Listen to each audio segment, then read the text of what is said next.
Bismillahirrahmanirrahim. Dear student, Assalamu alaikum. I am Muhammad Munir Ahmed and I will teach you Chemistry FSC Part 1. Okay student, we will take start from chapter number 1. The title of chapter number 1 is Basic Concept. और basic concept के अंदर जो आज हम topic discuss करने जा रहे हैं उसमें हम आज स्टार्ट लेंगे डेफिनेशन ऑफ केमिस्ट्री से, फिर उसकी सब हेडिंग में हम मैटर को डिफाइन करेंगे, फिर उसके बाद कॉन्सेप्ट ऑफ एटम को मैटर से रिलेट करेंगे और इसके अंदर हम जो सब हेडिंग्स डिस्कस करेंगे history of atom, definition of atom, modern concept of atom और फिर हम एविडेंस ऑफ एटम को लास्ट में डिस्कस करेंगे. Okay, we take the start with the definition of chemistry. Chemistry is defined as it is the branch of science which deals with the composition of matter, structure of matter, properties of matter and reactions of matter.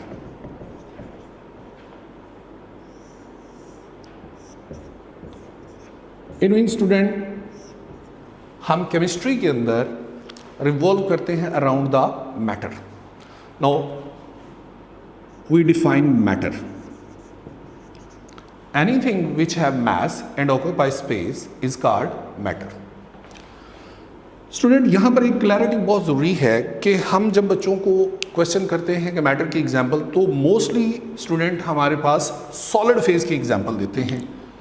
अब मैं यहाँ पर आपको एक clarity करना चाहता हूँ कि सॉलिड, लिक्विड और गैस तीनों फेज में मैटर की एग्जिस्टेंस है. इसको हम कैसे प्रूव कर सकते हैं? हम वन बाय वन इनको लेते हैं, इनकी एग्जांपल को, और मैटर की डेफिनेशन अप्लाई करते हैं. अगर वो इसकी डेफिनेशन को जस्टिफाई करेगा तो वो इससे बिलोंग करेगा. अब फॉर एग्जांपल हम सॉलिड में आयरन की एग्जांपल लेते हैं. आयरन मैस ऑक्यूपाई करता है, मैस रखता है, स्पेस ऑक्यूपाई करता है. लिक्विड मरकरी की एग्जांपल ले लेते हैं, मैस रखता है, स्पेस ऑक्यूपाई करता है. गैस में हम नाइट्रोजन की एग्जांपल ले लेते हैं, मैस डेफिनेट मैस होता है इसका, ये स्पेस ऑक्यूपाई करती है. तो इट मीन्स ये तीनों की तीनों फिजिकल स्टेट में मैटर हमारे पास एग्जिस्ट करता है. स्कोप ऑफ केमिस्ट्री है कि ये all three physical state of matter को एक्सप्लेन करता है. अब हम कॉन्सेप्ट ऑफ एटम की बात करते हैं. कॉन्सेप्ट ऑफ एटम में हम सबसे पहले हिस्टोरिकल बैकग्राउंड देखते हैं. इसमें सबसे पहले हम ग्रीक्स कॉन्सेप्ट देखते हैं about the atom.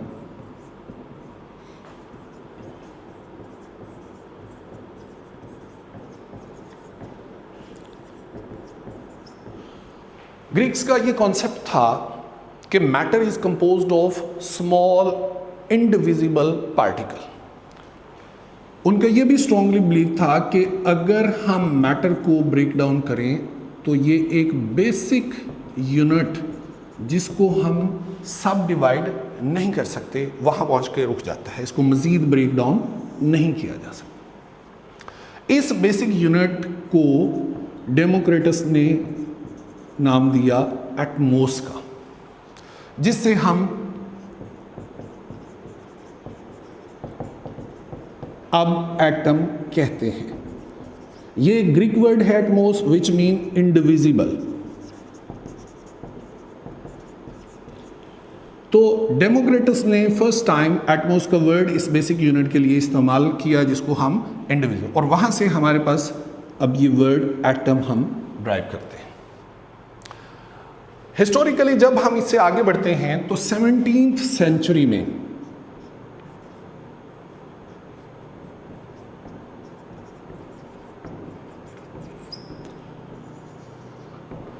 Student quantitative study of composition of pure substance हुई, जिसमें ये बात सामने आई कि डिफरेंट एलिमेंट्स जो हैं वो कंबाइन करते हैं टू फॉर्म डिफरेंट सब्सटेंसेस.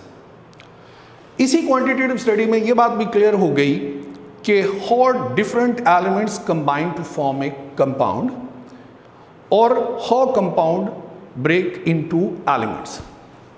इस क्वांटिटेटिव स्टडी ने 17वीं सेंचुरी में भी ये कॉन्सेप्ट दिया कि ये क्वांटिटेटिव स्टडी एक्सप्लेन नहीं हो सकती without the concept of atom. Student, फिर जब हम हिस्टोरिकली देखते हैं तो 1808 में जॉन डाल्टन ने Dalton's atomic theory the.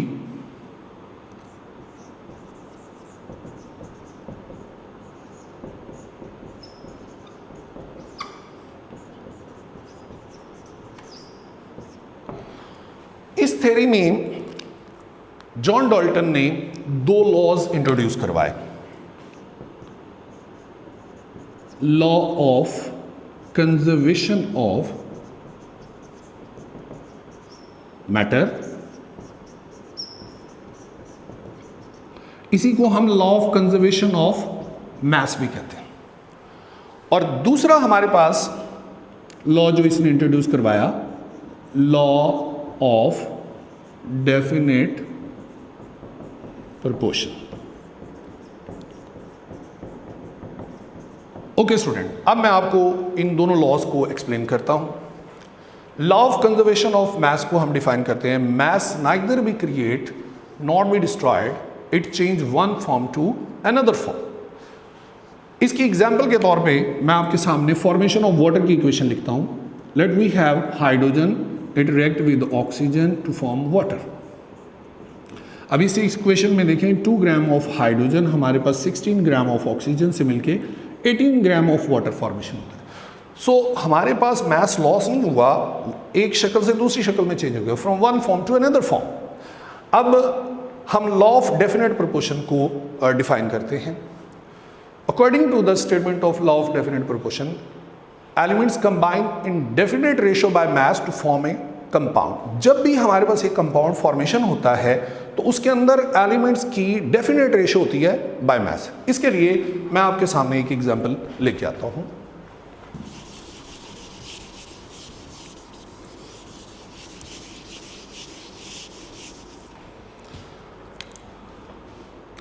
Suppose we have water. जब हम वाटर में मास की रेशियो को देखते हैं तो 2 gram of hydrogen 16 gram of oxygen के साथ मिलती है। इसको अगर हम सिंपलेस्ट रेशियो में देखें तो ये 1:8 बनती है। ओके स्टूडेंट, आप वाटर रेन वाटर ले लें, आप सी वाटर ले लें, आप वाटर स्प्रिंग से ले लें, आप वाटर वेल से ले लें, तमाम प्योर वाटर के अंदर हमारे पास जब वाटर की बात करेंगे तो उसके अंदर रेशियो बाय मास हमेशा 1:8 ही होगी। स्टूडेंट, डाल्टन एटॉमिक थ्योरी भी हमें सपोर्ट करती है कि मैटर जो है वो कंपोज करता है एटम के अंदर। क्यों और कैसे? क्योंकि ये दोनों लॉज एक्सप्लेन नहीं हो सकते without the existence of atom. So historically हमने देखा कि ग्रीक्स का कॉन्सेप्ट भी ये था कि मैटर कंपोज करता है एटम के ऊपर, लेकिन ग्रीक्स का जो कॉन्सेप्ट था वो थ्योरेटिकल था, प्रैक्टिकल बेस नहीं था।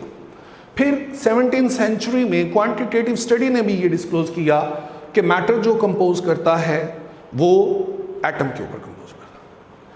फिर डाल्टन एटॉमिक थ्योरी ने भी यही प्रूव किया कि हम इस डाल्टन थ्योरी के अंदर मौजूद लॉज को हम एक्सप्लेन नहीं कर सकते without the existence of atom. So it become very much clear कि एटम एग्जिस्ट करता है। अब हम एटम को डिफाइन करते हैं। Definition of atom.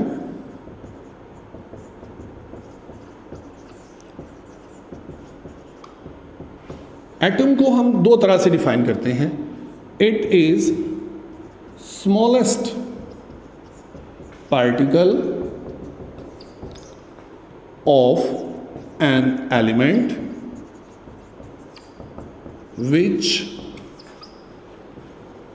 can take part in chemical reaction.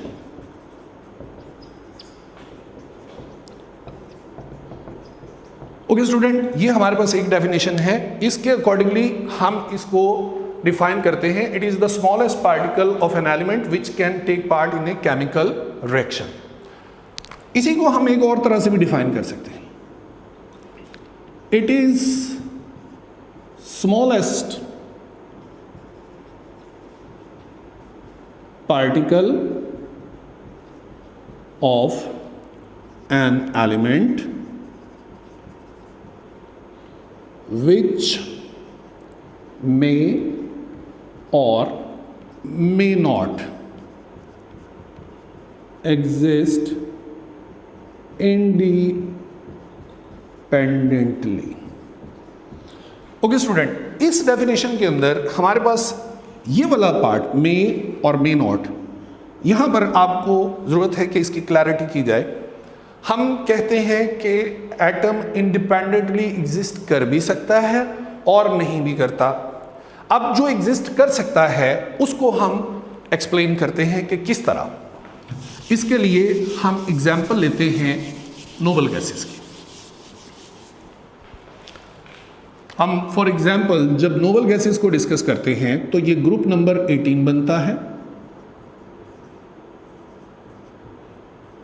और अगर सब ग्रुप वाइज लिखें तो हम 8th ए हमारे पास helium, neon, argon, krypton, xenon, radon, ये तमाम की तमाम हमारे पास नोबल गैसेस हैं। स्टूडेंट, हमें पता है कि नोबल गैसेस जो हैं हाईली स्टेबल हैं, और स्टेबल होने की रीज़न इनकी क्या है? हम कहते हैं इनके स्टेबल होने की रीज़न ये है कि वैलेंस शेल इनका कंप्लीट होता है। वैलेंस शेल कंप्लीट होता है इनका, और ये कंप्लीट वैलेंस शेल होने की वजह से हाईली स्टेबल है, ये बहुत लेस रिएक्टिव है, इसीलिए हम इनके लिए वर्ड इस्तेमाल करते हैं नोबल गैसेस। सो स्टूडेंट, इन नोबल गैसेस के एटम इंडिपेंडेंटली एग्जिस्ट कर सकते हैं। चूंकि ये किसी चीज़ के साथ रिएक्ट नहीं करेंगे तो फिर ये इंडिपेंडेंटली एग्जिस्ट कर सकते हैं। जब हम बात करते हैं may not and all other, जितने भी और एटम हमारे पास हैं वो तमाम के तमाम इंडिपेंडेंटली एग्जिस्ट नहीं कर सकते। ये ज़हन में आता है कि वो क्यों नहीं कर सकते? उसकी बड़ी सॉलिड रीज़न ये है कि उनका वैलेंस शेल कंप्लीट नहीं होता, इसलिए वो स्टेबल भी नहीं होते। अब हम modern concept about the atom study करते हैं।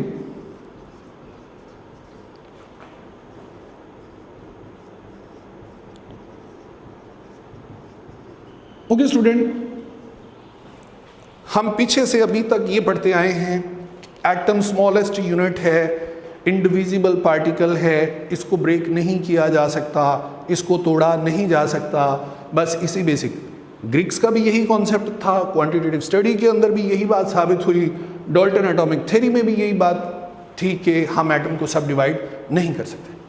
मॉडर्न कॉन्सेप्ट के मुताबिक एटम को ब्रेक भी किया जा सकता है और इसके सब एटॉमिक पार्टिकल भी एग्जिस्ट करते हैं। इसको मज़ीद अंडरस्टैंड करने से पहले हम एक फिगर देखते हैं जिसके अंदर हमें एटम की स्ट्रक्चर का आइडिया मिलेगा। हम अमूमी तौर पे ये फिगर एटम के मुतालिक बनाते हैं। इसके अंदर हमारे पास दो पार्ट हैं, इसको हम न्यूक्लियस कहते हैं, सेंट्रल पार्ट न्यूक्लियस, और इसको जो सराउंड करते हैं वो शेल हैं। न्यूक्लियस के अंदर जो हमारे पास पार्टिकल एग्जिस्ट करते हैं वो प्रोटॉन और न्यूट्रॉन हैं, और जो हमारे पास शेल के अंदर पार्टिकल एग्जिस्ट करता है वो है इलेक्ट्रॉन। स्टूडेंट, इन तीनों पार्टिकल्स के लिए हम एक वर्ड इस्तेमाल करते हैं फंडामेंटल पार्टिकल। एक सेंटेंस हम बोलते हैं fundamental particle. These three are considered as fundamental particle। यहाँ एक और क्लैरिटी हम करते हैं कि हमारे पास ये तीन जो हैं ये फंडामेंटल पार्टिकल हैं। ऑफन ये एक टर्म बोली जाती है मोस्ट फंडामेंटल पार्टिकल। जब हम मोस्ट फंडामेंटल पार्टिकल की बात करते हैं तो हम डिस्कस करते हैं प्रोटॉन एंड इलेक्ट्रॉन। ये हमारे पास मोस्ट फंडामेंटल पार्टिकल। बच्चे अक्सर क्वेश्चन करते हैं कि सर ये दो क्यों मोस्ट फंडामेंटल हैं, इसमें न्यूट्रॉन को हम क्यों नहीं डिस्कस करते? तो उसकी रीज़न ये है कि हमारे पास हाइड्रोजन का एक लाइट आइसोटोप है प्रोटियम। जब हम हाइड्रोजन के आइसोटोप्स को स्टडी करते हैं तो उसमें एक लाइट आइसोटोप हमारे पास है। इसके न्यूक्लियस को जब हम स्टडी करते हैं तो उसके अंदर सिर्फ एक प्रोटॉन है, न्यूट्रॉन नहीं होता, एक electron. This is the reason कि हमारे पास एक एटम तो ऐसा है हाइड्रोजन के आइसोटोप्स के अंदर जिसके अंदर न्यूट्रॉन की एग्जिस्टेंस नहीं है। दिस इज द रीजन कि हम इन तीनों के लिए फंडामेंटल का लफ्ज़ बोलते हैं और प्रोटॉन और इलेक्ट्रॉन के लिए मोस्ट फंडामेंटल पार्टिकल का लफ्ज़ हम बोलते हैं। मॉडर्न कॉन्सेप्ट के मुताबिक हम एटम को ब्रेक कर सकते हैं और इसके सब एटॉमिक पार्टिकल्स भी हम स्टडी कर सकते हैं। साइंटिस्ट का बिलीव है कि मोर देन 100 सब atomic particle exist in the nucleus, जिसमें से प्रोटॉन, न्यूट्रॉन है, हाइफ्रॉन है, पॉजिट्रॉन है, न्यूट्रिनो है, एंटी न्यूट्रिनो है, एटसेट्रा। स्टूडेंट, आपकी बुक में एक इंफॉर्मेशन लास्ट पैराग्राफ में दी हुई है जे बर्जीलियस के मुताबिक, जैकब बर्जीलियस के मुताबिक। इसका कंट्रीब्यूशन ये है कि he determined the masses of elements. और इंटरेस्टिंग बात यह है कि इसने जो मैसेज फाइंड आउट किए वो मॉडर्न वैल्यू के बिल्कुल करीब है। दूसरा इसका कंट्रीब्यूशन ये है, he developed the system of symbols. इसने एटम्स को सिंबॉलिकली रिप्रेजेंट करने का सिस्टम भी हमें दिया। ओके स्टूडेंट, अब हम आते हैं आज के लेक्चर के लास्ट टॉपिक की तरफ, जो है evidence of atom. Okay student, जब हम एविडेंस ऑफ एटम की बात करेंगे तो हम इसको 3 सब हेडिंग्स में डिस्कस करेंगे।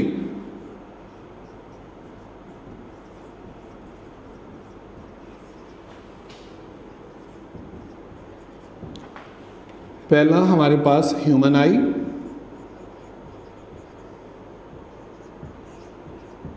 दूसरी सब heading microscope,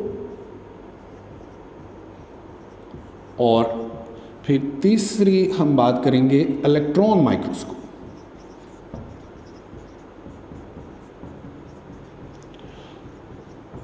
evidence of atom से मुराद कि हम एटम को कैसे देख सकते हैं। तो स्टूडेंट, हम इन 3 हेडिंग को डिस्कस करने से पहले मैं आपको एक बात बताना चाहता हूं कि हम किसी भी ऑब्जेक्ट को ऑब्जर्व कैसे करते हैं। पहले हम ये बात समझते हैं कि हम किसी भी ऑब्जेक्ट को ऑब्जर्व कैसे करते हैं। हमारे पास सपोज ये एक ऑब्जेक्ट है, अब इसकी जगह कोई और भी ऑब्जेक्ट लाइक ट्री डेवलप कर लें। ये हमारा ऑब्जेक्ट है, इसको ह्यूमन आई से हम देखना चाहते हैं।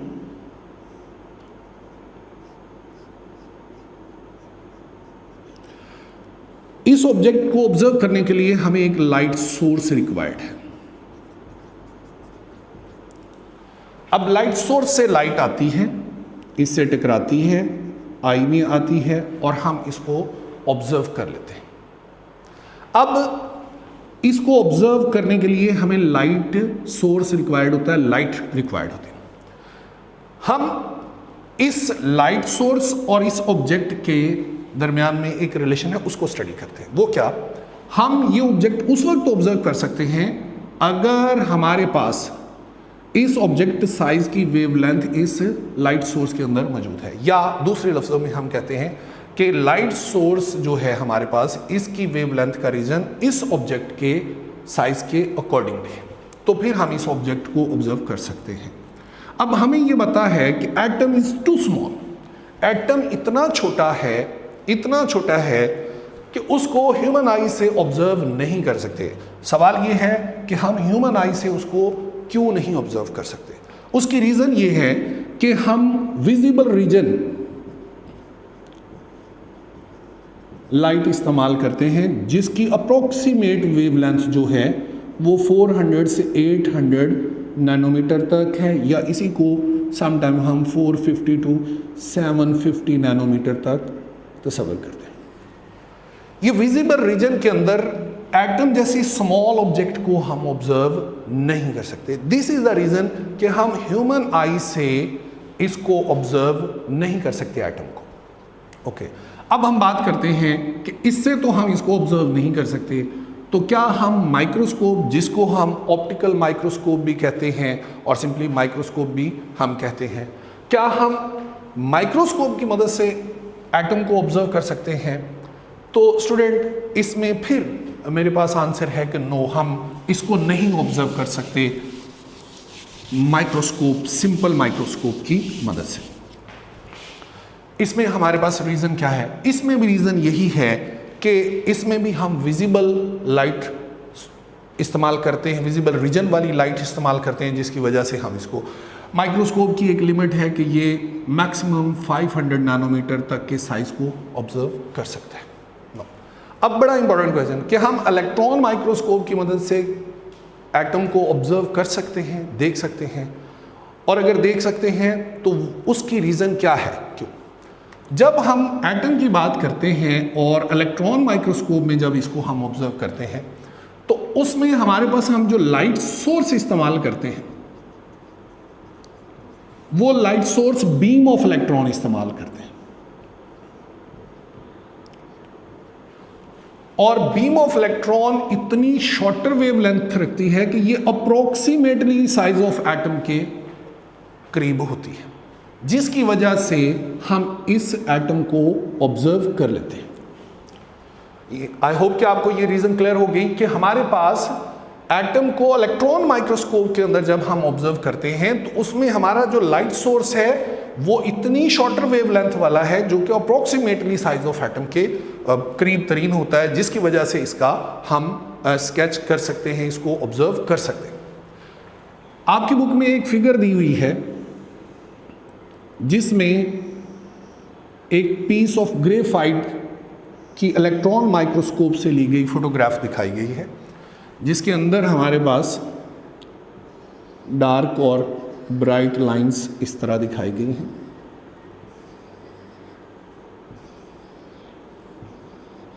ये ग्रेफाइट पीस है।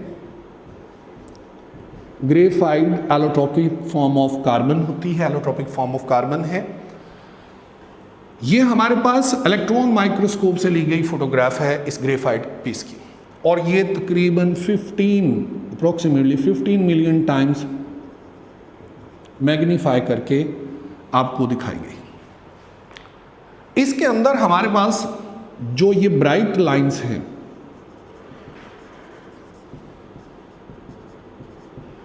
ब्राइट बैंड हैं, ये हमें presence of carbon atom show करवाते हैं, कार्बन एटम को रिप्रेजेंट करते हैं, और जो हमारे पास ये डार्क लाइंस हैं ये एम्प्टी स्पेसेस को रिप्रेजेंट करते हैं।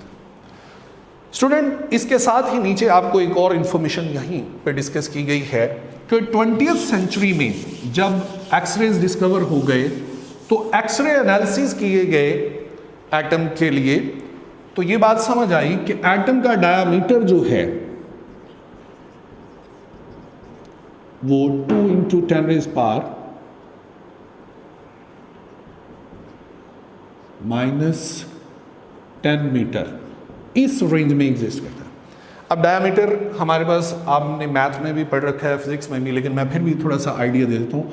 हम एटम को स्फेरिकल बॉल तस्वर करते हैं तो उसके शेल्स के लिए कॉन्सेप्ट यही लिया जाता है कि वो सर्कुलर हैं, तो at one point of the circle which we draw a line which pass through the centre of the circle, तो ये this distance is consider as diameter.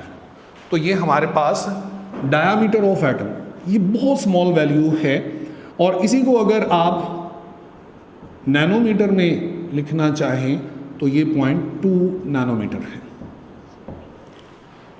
इसके बाद जब हम मास ऑफ एटम की बात करते हैं स्टूडेंट, ये भी एक इंफॉर्मेशन आपके पास, चूंकि एटम इज टू स्मॉल तो इसका मास भी डेफिनेट बात है कि बहुत कम है, जो कि -27 × 10⁻⁻25 kg इस रेंज में एग्जिस्ट करता है। हम इतने स्मॉल मास को जो है ऑर्डिनरी जो बैलेंस है उनसे मेजर नहीं किया जा सकता, तो इसके लिए साइंटिस्ट ने एक और सिस्टम इवॉल्व किया हुआ है जिसमें हम इनके मैसेस को एक्सप्रेस करते हैं, वो कहलाता है एटॉमिक मास यूनिट, AMU। और AMU का केजीज के साथ हमारे पास रिलेशन है कि 1 AMU = 1.66 10⁻⁻ -27 kg स्टार्ट पॉइंट है। ये ऑब्जेक्टिव पॉइंट ऑफ व्यू से भी इंपॉर्टेंट है। इसी को अगर हम ग्राम में लिखें तो 1.66 10⁻24 gram. Okay student, at the last आपके पास एक बहुत इंटरेस्टिंग इंफॉर्मेशन है about the amazing small size of atom. If we put a full stop on the paper, तो इस फुल स्टॉप के अंदर अप्रोक्सीमेटली 2 मिलियन एटम्स आ सकते हैं। साइंटिस्ट का बिलीव है कि अगर हम एक फुल स्टॉप पेपर के ऊपर लगाएं तो इसके अंदर अप्रोक्सीमेटली 2 मिलियन एटम्स समा सकते हैं।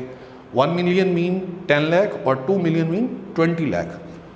ओके स्टूडेंट, ये था हमारा आज का लेक्चर। आई होप कि आपको इसमें इन तमाम बातों की क्लैरिटी हो गई। नेक्स्ट टॉपिक के साथ मुलाकात होगी। तब तक के लिए अल्लाह हाफिज़, अस्सलाम वालेकुम।